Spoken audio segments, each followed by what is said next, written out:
তো তাপগতিবিদ্যার দ্বিতীয় পার্টে তোমাদেরকে স্বাগতম। এই পার্টে আমরা দেখব সিস্টেম ও তাপগতিবিদ্যার সূত্রসমূহ। সিস্টেম বলতে আসলে কি বোঝাতে চাচ্ছি, আমরা যে সামনে তাপগতিবিদ্যার সূত্রসমূহের সাথে রিলেটেড যে কন্ডিশন গুলো আছে, যেমন যেমন সমষ্ণ প্রক্রিয়া, রোধতাপীয় প্রক্রিয়া ও বিষয়গুলো পড়বো, তখন এই সিস্টেম গুলো কাজে লাগবে। তো মূলত 3 ধরনের সিস্টেম নিয়ে আলোচনা করা হবে: close system, open system and isolated system. তো সিস্টেম গুলো নির্ভর করবে আসলে ভর এবং এনার্জি, মানে আমি ওই সিস্টেমের ভিতরে কি পরিমাণ গ্যাস দিচ্ছি এবং গ্যাসের ভিতরে কি পরিমাণ এনার্জি আছে। এনার্জি বলতে তাপ, গ্যাসের এনার্জি কিন্তু তাপ দিয়ে মাপা হয়, মানে এটার গতিশক্তি কত সেটা। তো ক্লোজ সিস্টেম কোনটাকে বলবো? যখন আসলে অনলি এনার্জি ভিতরে ইন হইতে পারে বাইরে থেকে, সারাউন্ডিং থেকে, আর সাথে এনার্জি আউটও হইতে পারে, বাট ভর বাইরে বা ভিতরে ঢুকতে পারে না। মানে গ্যাস আমি ভিতরে ইনপুট দিতে পারবো না, কিন্তু তাপ দিতে পারবো। তাপ দিলে ভিতরে তাপ যাবে, তাপ গেলে সিস্টেমটা গরম হইতে পারে, আবার তাপ নিঃসরণ হইতে পারে। দ্বিতীয় যে সিস্টেমটা ওপেন সিস্টেম, সেটা হচ্ছে নাম দেখে বুঝতে পারতেছি এনার্জিও ঢুকতে পারবে, বেরো হতে পারবে, এবং গ্যাসের পরিমাণ মানে ভরও আমি বাড়াতে পারবো, কমাইতে পারবো। আর আইসোলেটেড সিস্টেম যেটা একদমই আলাদা, কোনো এনার্জিও ট্রান্সফার হবে না, ম্যাসও ট্রান্সফার হবে না, একদম আইসোলেটেড। কারা দেখতেছেন? তো সিস্টেমের একটা প্র্যাকটিক্যাল এক্সাম্পল দেখি। এখানে দেখো ওপেন সিস্টেম, এই যে 4 কাপটার মধ্যে এখানে তাপও বের হয়ে যাচ্ছে, দেখো এখান থেকে পানিও বের হয়ে যাচ্ছে। তার মানে আসলে ওপেন সিস্টেম, হিটও ট্রান্সফার হতে পারতেছে, ম্যাসও ট্রান্সফার হচ্ছে, তাই না? আর ক্লোজ সিস্টেম কোনটাকে বোঝাচ্ছে? হিট যাইতে পারবে, মানে এটা ঠান্ডা হবে, বাট নো ম্যাস ট্রান্সফার। এখানে যার মধ্যে যে পানিটা আছে ওটা বাইরে যেতে পারবে না। আর আইসোলেটেড সিস্টেম তো বুঝতে পারতেছি, একদম চারদিক থেকে বদ্ধ, এখানে হিটও যেতে পারবে না, ভরও যেতে পারবে না, মানে চা থেকে কোনো কিছু যাইতে পারবে না। তো এবার দেখি থার্মোডাইনামিক্স এর সূত্রসমূহ। তো সূত্রের মধ্যে 3টা সূত্র: জিরোথ ল, শূন্যতম সূত্র যেটাকে বলে, then first law and second law. Third law নিয়ে আলোচনা করা হবে না, তোমাদের সিলেবাসে নেই। তো জিরোথ ল সম্পর্কে তোমরা হয়তো কিছুটা জেনেছো, যেটা হচ্ছে দুইটা বস্তু যদি তৃতীয় কোনো বস্তুর সাথে তাপমাত্রার সমতা হয়, তাহলে পরস্পর প্রথম দুইটা বস্তুর তাপ সমান হবে। সিস্টেম হচ্ছে এরকম। আচ্ছা, এখানে একটা এক্সাম্পল বলা আছে, দেখো। ধরো তুমি ঘরের মধ্যে আছো, আর এবং তুমি বাইরে কোনো একটা নদীতে নৌকার তাপমাত্রা মাপতে যাচ্ছ। তাহলে ঘরের সাথে নৌকার তাপমাত্রাটা মাপবা কিভাবে? একটা তৃতীয় একটা মাধ্যম লাগবে। তো ঘটনাটা কি হলো, তুমি ঘরের তাপমাত্রা এবং গাড়ির তাপমাত্রা সমান মেপে দেখলা, তারপর গাড়ি দিয়ে তুমি নদীর পাড়ে গেলা, গিয়ে দেখলা কি গাড়ির এবং নৌকার তাপমাত্রা কি সেম। তার মানে কি বলা যায়? ঘরের এবং নৌকার তাপমাত্রা সেম, তাই না? তো এটাকে আসলে শূন্যতম সূত্র বলা হয়। দেন হচ্ছে ফার্স্ট ল, যেটা এনার্জি সংরক্ষণ সূত্র। মানে হচ্ছে আমি এনার্জি যে দিব, সেটা কোনো একটা শক্তিতে রূপান্তর হতে হবে, অন্য একটা এনার্জিতে রূপান্তর হতে হবে, কোনো ডেস্ট্রয় হতে পারবে না, তাই না? এখানে কি বলছে? এনার্জি ক্যান চেঞ্জ ফর্মস, রূপ চেঞ্জ হতে পারে, but neither created or destroyed. আর সেকেন্ড ল আসলে বোঝা যায়, বলে যে এনার্জিটা কোন দিক থেকে কোন দিকে ফ্লো করবে, মানে আমরা এই ফ্লোটা ব্যবহার করে একটা মেশিন চালাবো, যেটা কার্নো ইঞ্জিন বা ফ্রিজ নামে পরিচিত। ওই মেশিন গুলো আমরা এই ল গুলো ইউজ করে মূলত কাজ করে ওই মেশিন গুলা। তো তাপগতিবিদ্যার প্রথম সূত্র মূলত আমাদের কি বলে, যে আমরা কোন একটা সিস্টেমে যে পরিমাণ তাপ দিব, সেটা দুই ভাবে কনভার্ট হবে। এক হচ্ছে ভিতরের অভ্যন্তরীণ শক্তি পরিবর্তন হবে, মানে তাপমাত্রার পরিবর্তন হবে। আর দুই হচ্ছে কাজ হবে, ঠিক আছে, কাজ সম্পাদন হবে। দেখো আমরা যদি এই নিচে দিয়ে এখানে তাপ দিই, ডি কিউ বললাম তাপ, তাহলে এখানে দুইটা ঘটনা ঘটতে পারে। এক হচ্ছে তাপমাত্রা বৃদ্ধি পেতে পারে, ডেল টি, এটা হইতে পারে। আর আরেকটা কন্ডিশন হতে পারে, ধরো এই যে পিস্টনটা আছে না, এই পিস্টনটা উপরের দিকে উঠে যেতে পারে। সো এই যে তাপটা আমি দিলাম ইনপুট, এটা হচ্ছে কি, এটা হচ্ছে আমাদের ইনপুট, আর এই দুইটা হচ্ছে আউটপুট। মানে আমি তাপ দিব, এর বিনিময়ে আমি এই সিস্টেমটার মধ্যে কি পাবো। আচ্ছা, বলতে পারবো এই যে আমি সিস্টেমটা বানালাম, এটা আসলে কি সিস্টেম? ওপেন নাকি আইসোলেটেড নাকি ক্লোজ সিস্টেম? এটা আসলে ক্লোজ সিস্টেম। মানে হচ্ছে তাপ যাইতে পারবে, এই যে আমি যদি তাপ দিই, তাপ যেতে পারবে, এটা তো স্টিলের একটা পাত্র, তাপ যেতে পারবে, কিন্তু গ্যাসটা ভিতর থেকে বাইরে হতে পারবে না। সো এটাকে বলা যায় ক্লোজ সিস্টেম। এনিওয়ে, তাহলে প্রথম সূত্র কি বলে, যে আমি একটা এনার্জি দিচ্ছি, এটা দুইটাতে কনভার্ট হচ্ছে, তাই না?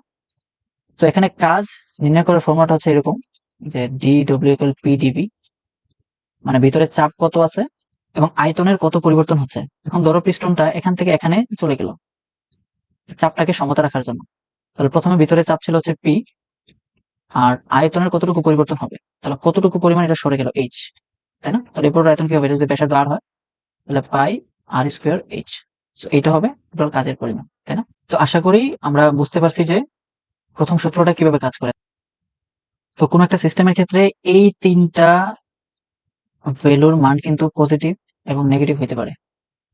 তো দেখি আসলে কখন পজিটিভ এবং কখন নেগেটিভ। এই যে DQ, আমি যদি সিস্টেমের মধ্যে তাপ দেই তাহলে এই সূত্রে এই ভ্যালুটার মান হবে কি পজিটিভ। অলওয়েজ হচ্ছে সিস্টেমের রেসপেক্টে, এটা মনে রাখবা। অলওয়েজ কি সিস্টেমের রেসপেক্টে। আর আমি বাইরে থেকে যে কাজ করতেছি কোন একটা অবজারভার, এটা হচ্ছে পরোক্ষ আর সিস্টেম হচ্ছে এখানে প্রত্যক্ষ। তাহলে তাপ দিলে পজিটিভ, তাহলে উল্টোটা কি হবে যদি তাপ আমি কি নিয়ে নিই, তাই না? আর যদি তাপমাত্রা বেড়ে যায় তাহলে ডিও হবে পজিটিভ, কারণ ডিও মানে হচ্ছে অভ্যন্তরীণ শক্তি। আর তাপমাত্রা বেড়ে গেলে কোন একটা গ্যাসের অভ্যন্তরীণ শক্তি বেড়ে যাবে, যেহেতু ছোটাছুটি বেড়ে যাবে গ্যাসের অণুগুলো। আর এটা হবে এটা রিভার্স, তাপমাত্রা যদি কমে যায়। ডিও কি হবে, ডিডব্লিউ কি হবে বলতে পারবা? যদি পিস্টনটা উপরের দিকে উঠে তাহলে সিস্টেম নিজে কাজ করে পিস্টনটাকে উপরে সরাই দিল, তাই না? আমি নিজে উপরে আনি নাই, সিস্টেম গ্যাসটাই প্রেসার দিয়ে এটাকে উপরে তুলে দিল। তাহলে এটা হবে সিস্টেম যদি সিস্টেম নিজে কাজ করে তাহলে হবে কি পজিটিভ। আর বাইরের থেকে কেউ কাজ করলে, অন্য কেউ কাজ করলে হবে নেগেটিভ। অন্য কেউ কাজ বলতে আমরা যদি উপর থেকে প্রেসার দিই তাহলে এটা ক্লোজ হয়ে যেতে পারে নিচের দিকে, তখন সিস্টেমের উপর কাজ করা হবে। একটা এক্সাম্পল দেখা যাক। যদি কোনো একটা সিস্টেমে আমি তাপ দিই 500 জুল, আমি তাপ দিলাম 500 জুল, তাহলে এটা ডিকিউটা হবে কি পজিটিভ, তাই না? তাহলে সিস্টেম যদি নিজে কাজ করে, ডিইউ উপরে সরে দেওয়ার কারণে 100 জুল তাপ, 100 জুল কাজ করলো এটা। আরে আওয়াজ হইতেছে বাইরে থেকে, আমার জানাইতেছে। আর ডিডিও ধর কাজ সিস্টেম নিজে কাজ করলো, তাহলে এটা হবে কি পজিটিভ। আর কোশ্চেন হচ্ছে অভ্যন্তরীণ শক্তি ডিইউ কত হবে, ঠিক আছে? তাহলে ফর্মুলাটা হবে কি ডিকিউ, যে ইনপুটটা আমি দিচ্ছি ডিইউ প্লাস ডিডব্লিউ, তাহলে এটা হবে পজিটিভ, পজিটিভ 500 ইকুয়াল হবে ডিইউ প্লাস কি 100। সো এখান থেকে আমরা ডিইউ পাচ্ছি 400 জুল। ক্লিয়ার? এখানে ডিইউ আরো গভীরে যখন আমরা যাব তখন এই সূত্রটা নিয়ে আরো বেশি অ্যানালাইসিস করা হবে, তবে আপাতত এইটুকুই দেখে রাখো। তো চলো একটা ম্যাথ সলভ করি। ডিইউ 6 আসা একটা ম্যাথ। এখানে বলছে কোন সিস্টেম 1500 জুল তাপ শোষণ করে, তার মানে কি এটা কি ডিকিউ পজিটিভ হবে না? কি হবে ভাইয়া বলো তো? পজিটিভ হবে। কোন সিস্টেমে 1500 জুল তাপ শোষণ করে কোন একটা সিস্টেম, তাহলে তাহলে এখানে কি হবে 1500 জুল তাপ, এটা পজিটিভ হবে এবং 82 জুল কাজ সম্পাদন করে। মানে কোশ্চেন করছে সিস্টেমের অভ্যন্তরীণ শক্তির পরিবর্তন, মানে ডিইউ কত হবে। আচ্ছা, ডিইউ তে প্রশ্ন আছে, ডিইউ আমাদের বের করতে বলছে। তাহলে আমরা যে কি জানি, সো সূত্রটা হচ্ছে d Q equal DU plus DW. তাহলে ডিকিউ হবে এখানে হচ্ছে 1500 ইকুয়াল ডিইউ প্লাস ডিডব্লিউ কত হবে 82, তাই না? তাহলে অভ্যন্তরীণ শক্তির পরিবর্তনটা হবে কত 1418। ক্লিয়ার? চট্টগ্রাম বোর্ড 2019 সালে আসা একটা ম্যাথ আমরা দেখি। এখানে কোশ্চেন করছে মূলত তাপগতিবিদ্যার প্রথম সূত্রকে সমর্থন করে কিনা। এই কোশ্চেনটা হচ্ছে সমর্থন করে কিনা, তার মানে হচ্ছে d Q equal DU plus d W, এই left hand side and right hand side সমান হবে কিনা। তো আমরা দেখি কি বলছে। 30 ডিগ্রি সেলসিয়াস তাপমাত্রায় 0.05 কেজি পানিকে স্বাভাবিক চাপে এত আয়তনের বাষ্পে পরিণত করা হলো। আর এখানে বলা আছে এই সিস্টেমের অন্তস্থ শক্তির পরিবর্তন কত, এটা। আর এদিকে দেওয়া আছে পানির বাষ্পীভবনের আপেক্ষিক সুপ্ত তাপ এন্ড হচ্ছে পানির আপেক্ষিক তাপ। তাহলে এখান থেকে আমরা পেয়ে যাচ্ছি ডিইউ কত 1.28 into 10 to the power 4, right? আর ডিডব্লিউ বের করতে পারবো পিডিবি, যে ফর্মুলাটা আমরা দেখেছিলাম, তাই না? চাপ ইন্টু আয়তনের পরিবর্তন। তাহলে এখানে যেহেতু বলছে স্বাভাবিক চাপে, তাহলে স্বাভাবিক চাপে কত হয় 101 325 প্যাসকেল ইন্টু আয়তনের পার্থক্য। এই যে দেখো, পানি ছিল এতটুকু 0.05 কেজি, এটার একটা আয়তন আছে, আর হয়ে গেছে এত মিটার কিউব। তো আমরা শুরুতে যে পানিটা আছে এটাকে আমরা নগণ্য ধরে নিতে পারি। তাহলে কত হয় আয়তনের পরিবর্তন 2 ইন্টু 10 ইনভার্স 3। সো এটা আসে 202.65 জুল। তো আশা করি এখান থেকে আমরা আর একটা বিষয় নির্ণয় করতে হবে, সেটা হচ্ছে কিউ, তাই না? কিউ কিভাবে বের করতে পারবো বলো তো? দেখো, এখানে পানিকে তাপ দেওয়া হচ্ছে 30 ডিগ্রি সেলসিয়াস তাপমাত্রার পানিকে আমি বাষ্পে পরিণত করতেছি, ক্যালোরিমিটার একটা প্রসেস তো তোমরা আগেই জেনে আসছো, যে কন্ডিশনটা হচ্ছে 30°C তাপমাত্রার পানি থেকে আমি কি করব, 100°C তাপমাত্রার পানিতে নিব, তারপর 100°C তাপমাত্রার পানি থেকে 100°C তাপমাত্রার বাষ্পে নিব, তাই না? তাহলে আমার কি পরিমাণ কিউ লাগতেছে, যদি ডি কিউ হিসেব করি তাহলে শুরুতে হবে এমএস ডেল থিটা, যে কোনো একটা এমএস ডেল থিটা ফর্মুলাটা কখন ইউজ হয়, যখন পানির তাপমাত্রা বা কোনো একটা বস্তুর তাপমাত্রা বাড়িতে হলে কি পরিমাণ তাপ দরকার, প্লাস এই কন্ডিশনটার জন্য আমাদের এমএল ভি ভেপোরাইজেশনের জন্য কি পরিমাণ তাপ লাগবে। তাহলে ভর দেওয়া আছে 0.05 ইন্টু এস হচ্ছে 4200, তাপমাত্রা পার্থক্য কত, 70° না, 30° থেকে 170°, প্লাস এখানে দেখো বাষ্পীভবনের আপেক্ষিক সুপ্ততাপ দেওয়া আছে, তাহলে 2.26 ইন্টু 10⁶ ইন্টু কত হবে, ভর ভর হচ্ছে 0.05। সো এটা সমাধান করলে আসে 1,27,700 জুল। ওকে, তো আমরা পেয়ে গেলাম এই আমাদের যে ফর্মুলাটা ছিল DQ equal DU plus DW.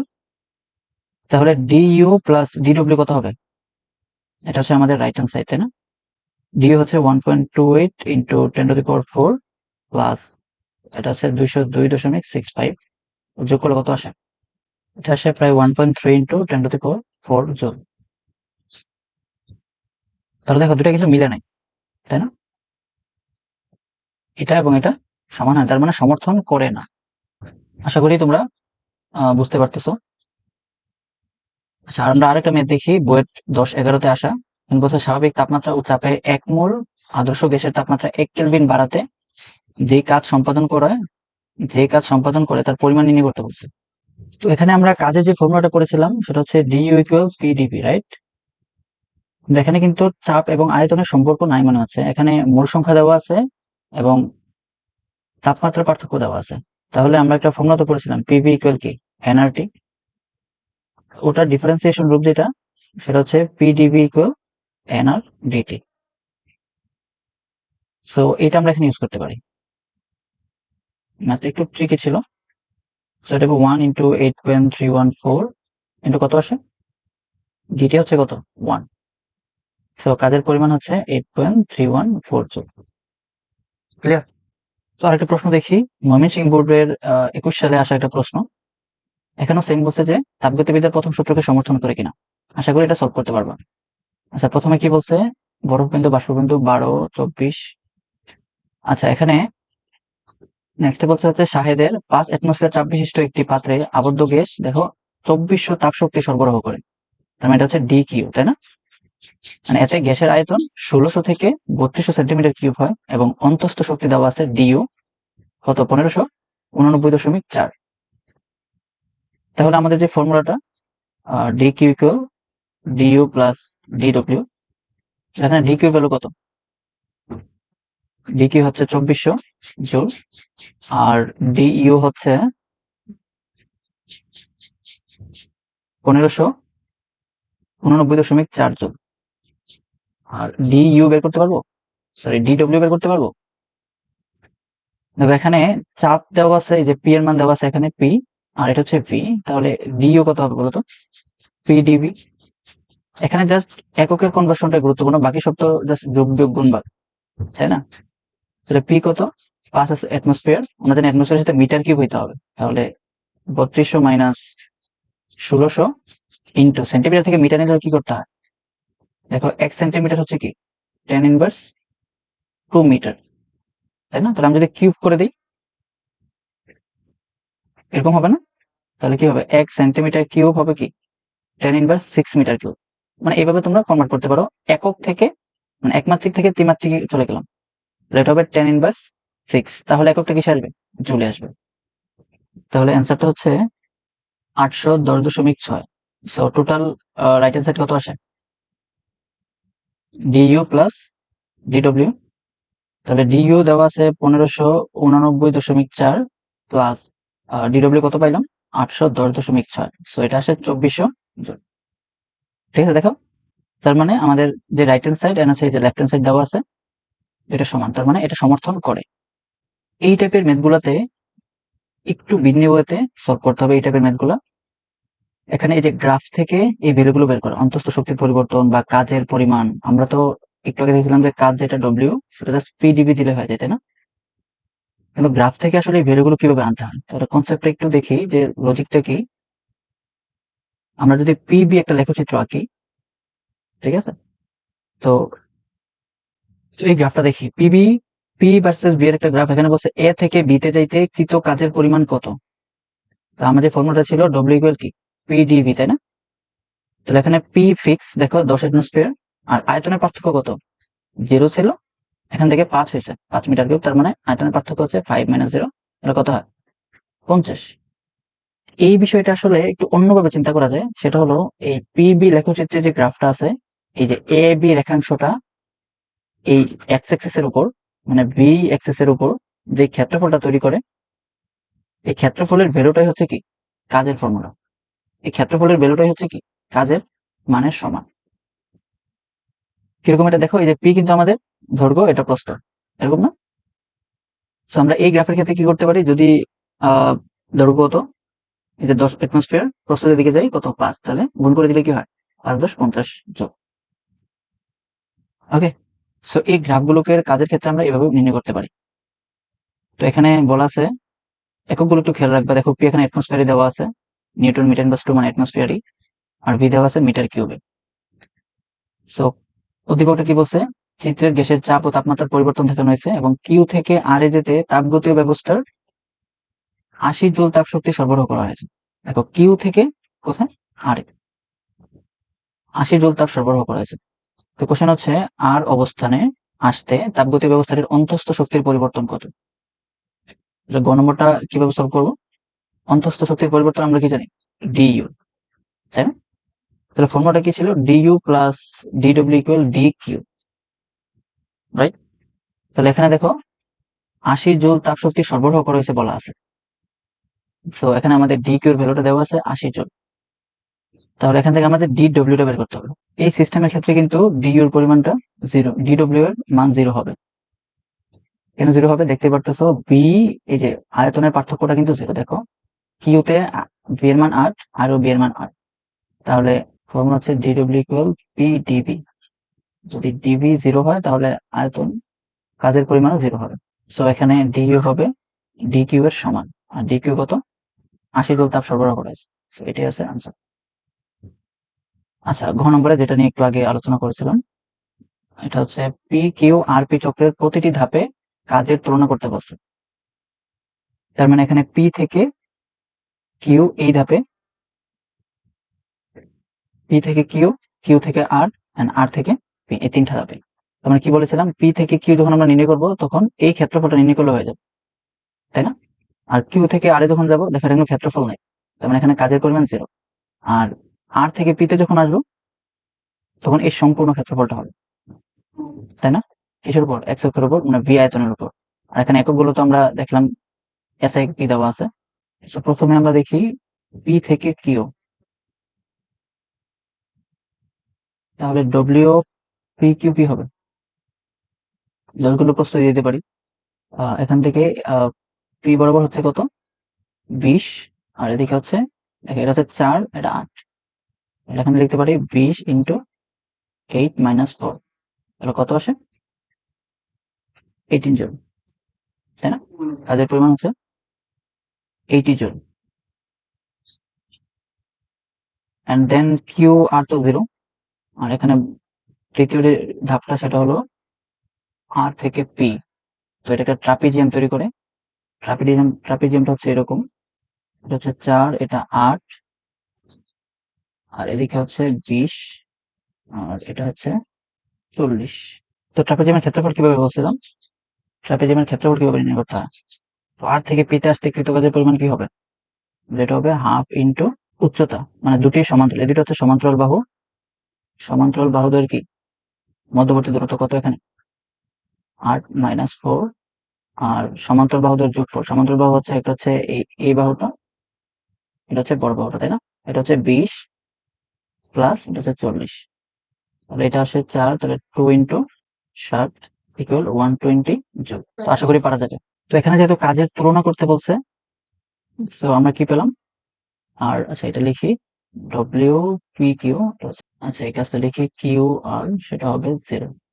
So তুলনা যদি করি তাহলে সবচেয়ে বেশি হবে W R P, then W P Q, and then W Q R. তো নেক্সট আরেকটা ম্যাথ দেখি, এই ম্যাথটা সলভ করতে পারলে আশা করি তোমাদের এই টপিকের কনসেপ্ট গুলো একদম ক্লিয়ার হয়ে যাবে। এই টাইপের আসলে যে কোনো ম্যাথই সলভ করতে পারবে আশা করি, গ্রাফ থেকে আসলেও অথবা উদ্দীপকে মান দেওয়া থাকলেও। এটাই আমি মনে করি সবচেয়ে ভালো, এবং এটা সলভ করতে পারলে কনসেপ্ট মোটামুটি ক্লিয়ার হয়ে যাবে সবটাই। তো এখানে কোশ্চেন করছে হচ্ছে এবিসি, এসি এবং এডিসি তিনটা পথে যাবে, আর এখানে বলা আছে এ এবং সি বিন্দুতে ব্যবস্থাটির অন্তস্থ শক্তি যথাক্রমে দেওয়া আছে 100 এবং 600। আচ্ছা আমরা কিন্তু এতদিন অন্তস্থ শক্তির পরিবর্তন দেখে আসছি, এটা কিন্তু আসলে দেওয়া আছে অন্তস্থ শক্তি, তার মানে এ থেকে সি থেকে অন্তস্থ শক্তির পরিবর্তন কত? 600 মাইনাস 100 মানে 500। তো গ নম্বরে কি হবে? এসি পথে সম্পাদিত কৃত কাজের পরিমাণ কি হবে? তাহলে এসি পথে এখান থেকে যদি তুমি সূত্র দিয়ে বের করো তাহলে অনেক কঠিন হয়ে যায়। তো যেটা আমরা বললাম যে গ্রাফে যদি দেওয়া থাকে আমরা ক্ষেত্রফল নির্ণয় করবো, তো এসি পথে ক্ষেত্রফলটা কোনটা হবে? এই সবটা না? সেটা ক্ষেত্রফল কি হবে? এটা একটা ট্রাপিজিয়াম যেহেতু, তাহলে W of AC half into H কত? দেখো এই দুটো হচ্ছে সমান্তরাল বাহু, রাইট? তাহলে এইচ হবে 6 - 2, 6 - 2। আচ্ছা দেখো ভিটা কিন্তু লিটারে দেওয়া, আর পিটা দেওয়া এই যে নিউটন মিটার ইনভার্স 2 মানে অ্যাটমসফিয়ারে দেওয়া, তাই না? সো লিটার থেকে মিটার কিউব নিতে হয়। 1 litre equal 10 inverse 3 metre cube, এটা আমরা জানি, রাইট? তাহলে এটা ইন্টু 10 ইনভার্স 3, অ্যান্ড দেন সমান্তরাল দুটি বাহুর যোগফল, এটা হচ্ছে দেওয়া আছে 2 প্লাস এটা কত? এই সবটা হচ্ছে 6। এটা সলভ করলে আনসার আসে। আচ্ছা এখানে কিন্তু 6 এবং এটার সাথে গুণ করতে হবে 10⁵ এটা হবে 10⁵, তাহলে আমরা সবটাকে কি জুলে পাবো, তো এটা আসে 1600 জুল। আশা করি ঘ নম্বরটা বুঝতে পারতেছো। এখন বলছে কি কোন পথে, ঘ নম্বর বলা হয়েছে কোন পথে সিস্টেম কর্তৃক গৃহীত তাপের পরিমাণ বেশি, কোনটাতে কোনটাতে বেশি তাপ সিস্টেম গ্রহণ করছে সেটা বের করতে হবে। তো ফর্মুলাটা হচ্ছে আমাদের D Q equal D W plus কি ডি ইউ, রাইট? তো ডি ইউ আমরা একটু আগে জেনেছি, সেটা হচ্ছে সি বিন্দুতে হচ্ছে 600 আর এ বিন্দুতে 100। সো অন্তস্থ শক্তির পরিবর্তনটা কত? 500 জুল, রাইট? এবং এটা তিনটা প্রসেসের ক্ষেত্রে সেমই হবে, অন্তস্থ শক্তির পরিবর্তন আসলে পথের উপর ডিপেন্ড করে না। তাহলে এডিসি পথে কি পরিমাণ তাপ শোষণ করলো, তাহলে এডিসি পথে আমাদের কৃত কাজ কত সেটা যদি বের করতে পারি তাহলে কাজ হয়ে যাবে, তাই না? তাহলে এডিসি পথের মধ্যে দেখো দুইটা পার্ট, আবার এডি এবং ডিসি। এবং ডিসি পথে কাজ শূন্য সেটা বুঝতে পারতেছি, কারণ আয়তনের পরিবর্তন শূন্য, আমরা জানি আয়তনের পরিবর্তন শূন্য হলে কাজ শূন্য হয়। সো শুধু এডির ক্ষেত্রে, তাহলে এডির ক্ষেত্রে চতুর্ভুজটা কি হবে? এই পার্টটা না, যেখানে দৈর্ঘ্য হচ্ছে কত 4 আর প্রস্থ কত 2, রাইট? সো এডিসি পথে কৃত কাজ কত হবে বলতো? 2 × 10⁵, সেটা হচ্ছে চাপ। আর আয়তনের পরিবর্তন কত? 4 × 10⁵, যেহেতু এটা লিটারে দেওয়া আছে 6 - 2 মানে 4, তো এটা হবে 10⁻³ এটা হচ্ছে এডিসি পথে কৃত কাজের পরিমাণ। এটা আসে 8 × 10⁻² জুল। সো নেক্সট হচ্ছে এডিসি পথে কৃত কাজ পেয়ে গেলাম, তাহলে ডি কিউ হচ্ছে এডিসি পথে কি হবে বলতো? DU plus D DW plus DU, তাই না? তাহলে এখানে আমরা পাইলাম 800 প্লাস ডিইউ তো অলওয়েজ সেম 500, তাহলে এটা আসে 1300 জুল। সো এডিসি পথে 1300 জুল তাপ শোষণ করা হয়েছে। তো এবার দেখি আমরা এসি পথে কিন্তু কৃতকাজের পরিমাণ আমরা গতে বের করছি 1600 জুল। সো এসি পথে ডিকিউ হবে ডিইউ প্লাস ডিডব্লিউ কত? ডিইউ হচ্ছে 500, ডিডব্লিউ হচ্ছে 1600, সো এটা হবে 21 জুল, 2100 জুল। এবার আমরা দেখি এ বি সি পথে কৃত কাজটাকে বের করি, তাহলে আমরা ডিকিউটা বের করতে আমাদের সুবিধা হবে। সো এখান থেকে ডিইউ কি হবে? এ বি সি পথে যখন যাচ্ছি তখন দেখো এ বি পথে কোনো কাজ হচ্ছে না, শুধু বিসি পথে কাজ হচ্ছে। এটা তো বুঝতে পারতেছো কিভাবে এটা? কারণ এ বি পথে আয়তনের পরিবর্তন 0, সো বিসি পথে কৃত কাজ মানে কি আমাদের এই সবটা ক্ষেত্রফল নির্ণয় করতে পারলেই কি কৃত কাজ হয়। তাহলে এটা দৈর্ঘ্য কত হয়? 6 থেকে 2 মানে 4, 4 × 10⁻³ আর এদিকে প্রস্থ হচ্ছে এটা কত? 6, 6 × 10⁻10⁵। সো এবিসি পথে কৃত কাজ হবে 4 × 10⁻³ ইন্টু 6 ইন্টু 10 টু দি পাওয়ার 5। তাহলে এটা আসে কত? 4 6 24 ইন্টু এত জন। তো শোষিত তাপ শক্তি কত হবে? ডি কিউ কার ক্ষেত্রে? এবিসি এর ক্ষেত্রে ডি কিউ হবে D W plus D U. এখানে ডি ডব্লিউ হচ্ছে 24 into 10 to the power 2 plus 500, তাই না? তো এটা আসে 2900 জুল। তো আমরা কি বুঝতে পারি কোন সিস্টেম কর্তৃক গৃহীত তাপের পরিমাণ সবচেয়ে বেশি? বলতে পারো? এখানে আমাদের এডিসি পথে হচ্ছে 1300, এন্ড দেন এসি পথে হচ্ছে 2100, আর এবিসি পথে হচ্ছে 2900 জুল। তাহলে কি হবে? ডি কিউ এবিসি সবচেয়ে বেশি, and then D Q AC পথে, এন্ড এডিসি পথে হচ্ছে সবচেয়ে কম, তাই না? এবিসি পথে কত আমরা পেলাম? 2900 জুল, আর এই ক্ষেত্রে হচ্ছে 2100 জুল, আর এডিসি পথে পেলাম হচ্ছে 1300 জুল। তো আশা করি তোমরা এখন এই টাইপের যে কোনো ম্যাথ আসলে ইজিলি সলভ করতে পারবা। তো দেখা হবে নেক্সট অন্য কোনো ভিডিওতে। ততক্ষণ পর্যন্ত ভালো থেকো, সুস্থ থাকো। আল্লাহ হাফেজ।